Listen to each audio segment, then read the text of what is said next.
রাগের মাথায় আপনি সন্তানকে বললেন তুই মর, ফেরেশতারা বলল আমিন। তোর ভবিষ্যৎ অন্ধকার, ফেরেশতারা বলল আমিন।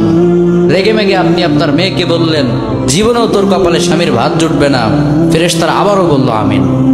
আচ্ছা, আপনি না সেই ব্যক্তি যে তার নিজের জীবনের চাইতেও সন্তানকে বেশি ভালোবাসেন? আপনি না সেই ব্যক্তি যে তার সন্তানের জন্য হাসতে হাসতে নিজের জীবনটাও দিয়ে দিতে পারেন? আপনি না সেই ব্যক্তি যে আল্লাহর কাছে নিজের চাইতেও সন্তানের জন্য বেশি দোয়া করে? তাহলে কি করে নিজের হাতে নিজের সন্তানের এত বড় ক্ষতি করতে পারলেন? Does it make any sense? Common sense বলতে কিচ্ছু নাই আপনাদের? আপনারা কি জানেন না আপনাদের রাগের মাথায় বদদোয়া করাগুলো ফেরেশতারা আমিন বলে? দাওয়াতুল ওয়ালিদ আলা ওয়ালাদি, বাবা মা তার সন্তানের জন্য যেই দোয়া করে সেটা ভালো হোক কিংবা বদদোয়া হোক, আল্লাহ সেটাই কবুল করে নেয়। এজন্য খবরদার, নেভার কার্স ইউর চিলড্রেন। রাগের মাথায় কখনো সন্তানকে অভিশাপ করবেন না। খুব বেশি রাগ উঠে গেলে তার জন্য উল্টা ভালো দোয়া করেন।